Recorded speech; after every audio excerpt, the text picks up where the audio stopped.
Hi, it's Jerry Zagorski here from njfishing.com. So I recently went through a pretty long journey to get my first gun. And I know that there are probably a lot of people considering do the same. So I thought I might kind of demystify the whole kind of process and journey that you have to go through to get a gun. And we'll talk a little bit about the gun choices that you have, how to go about and get your permits, and then talk about what kind of guns that you want, and I'll kind of let you know where I settled in on this whole thing. So first of all, the whole process starts by actually filing for your permit online. So you're just going to go to Google, you're going to search on NJ Firearms, and it's going to take you to the NJ portal, at which time you're going to fill out a whole bunch of different information, and that starts the process. Now, before you do that, the one important thing that you're going to need to know is your local municipality's ORI number, because that number is going to be important for you to have put on your permit, because once you get through with all the paperwork on the state side, it goes over to your local municipality. So here's how it works. You go ahead, you fill out the paperwork, put in your ORID. They're going to do a background check at you on you at a state level. Then they'll tell you you need to go get fingerprinted. There's a way for you to book that schedule online. There's lots of state approved places around. So once all that information is done, they're going to package it up, and based on the ORID, or the ORI number that you put on your permit, they're going to now send that permit off to your local police department, who is going to review it.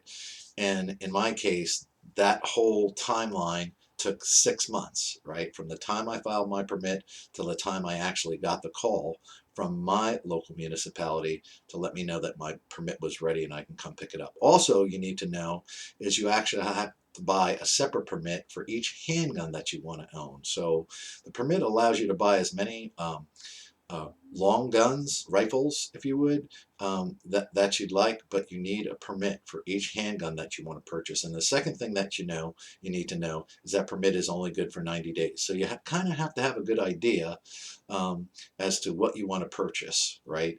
Because 90 days goes pretty fast, and a lot of guns are very tough to come by, aren't in stock right now. So you need to kind of narrow down your choices a little bit. So let's talk a little bit about my personal choice.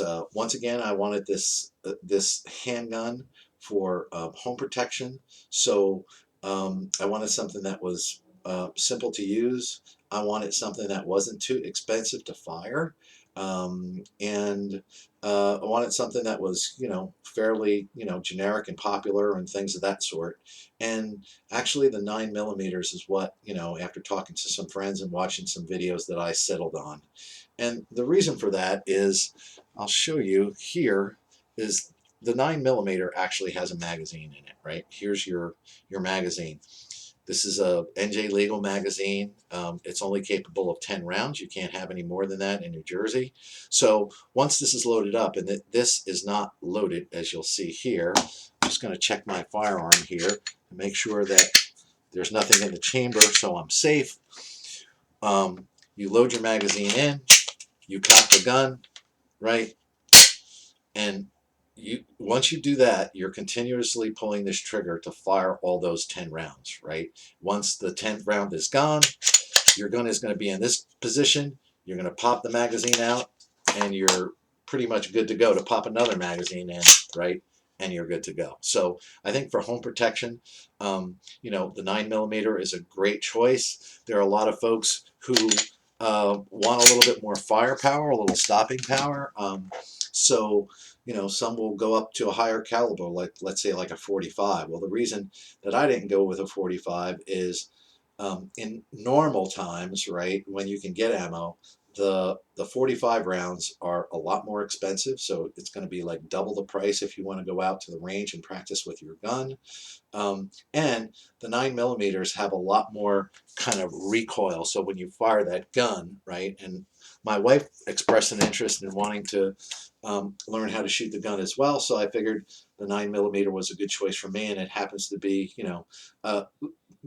pretty much most folks who are buying their first gun for home protection will wind up with a 9mm.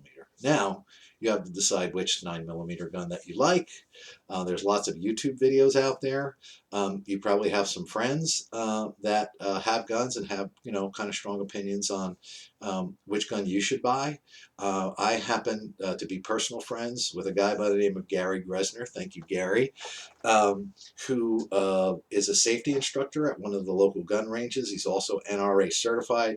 Gary's got a lot of guns, and I shot all those guns, and that's what kind of settled me into my choice. Now, for those of you who don't have a personal friend like that, any of typically of these gun ranges will allow you actually to go to the range and shoot the guns that you're considering buying. So go out and shoot whatever you like, see what feels good in your hands, see what's comfortable for you. My price range happened to be in around the $500 to $700 range, so that narrowed me down to two guns of my choice. It was either going to be the Glock 19 or it was going to be the Smith & Wesson M&P 2.0. Both of those guns are, pretty much, if you're not familiar with guns, to the eye, they're very familiar. They have the slide, they've got the magazine, right? And they operate very, very similar to what I showed you before. So there was a few things in particular that I liked about this particular gun. First of all, this is a Gen 5 Glock 19, and it had these front serrations here. So that front serration allows me to kind of safety check the gun back here, or I can cock it back here. So that was a little bit more comfortable for me. That having that front serration was kind of nice. The second reason that I really like the Glock, this gun is like the iPhone of guns. It's probably the most popular gun out there. This particular version, the 19, it's not considered a longer gun or a short or stubby or a concealed carry gun. You can't really conceal carry here in New Jersey. So I wanted something that was kind of basically middle of the road. This happens to be a 4-inch barrel in here. Some of the concealed carry guns will be down here. Some others, like the Glock 17 that are longer, will be a little bit longer. So I just felt that this was a good choice for me. Also, what comes standard with the Glock, and I believe this Smith & Wesson 2.0 as well, are these back straps that you can kind of take out. And what these back straps do is allow you to expand, the stock, if you would. So if you've got bigger hands or whatever, you can put a bigger back strap on it. And they also have this beaver tail back strap that keeps your hand or the small of that area of your thumb. So when you fire this gun, right, and the slide comes back to load the next round, it's, you're not getting your hand pinched in here. So I really like that. All the guns operate like that, but I like that little extra detail on the back strap as well. And since Glock is so kind of popular, there's a lot of aftermarket things that you can purchase for this gun. You can swap out the sights on it. You can put a red dot. There are holsters. This is a very, very popular gun, and probably one of the most popular guns around. A lot of people do use this for concealed carry, but it's kind of like a mid-sized gun. So that was my kind of decision process. It might be different for you.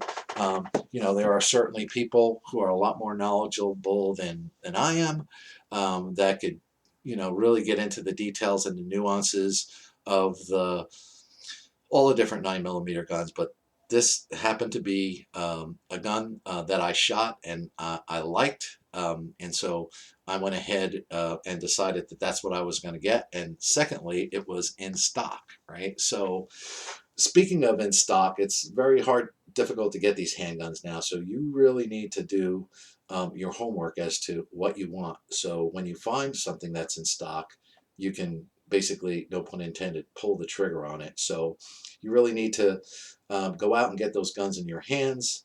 Talk to some friends, watch some YouTube videos, and be ready. In my particular case, it took me about 3 months from the time I got my handgun permit to actually find one that was in stock that I can purchase. And when you do find it in stock, you need to be ready. You call a bunch of different places. They have them in stock. Give them your credit card number, and then basically you're going to need to go down there in person, show them your firearms permit, your pistol permit, and then they're going to do a background check It's called a NICS check. It's an insta check that happens to take 3 to 7 business days, and then you're going to have to go back again to actually pick up the firearm. So that was all kind of part of my journey. I hope it helps some of you.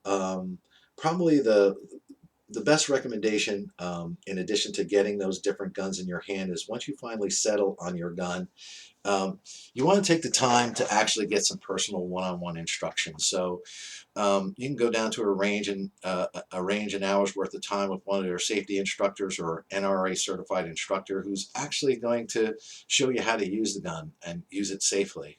And it's kind of like golf. The last thing that you want to do, being new as a gun owner, is just go down to the range haphazardly, or go out with your golf clubs, your new golf clubs, and start hitting golf balls, because you're going to develop bad habits. So you want to start with a good, solid, safe foundation, and then build on it from there. So I hope that helps you all, and just come back here every once in a while. As I get more familiar with this gun, and shooting it and breaking it down and cleaning it, I'll probably come back here and drop another video or two about that. So thanks for watching, and hope to see you all soon. Bye now.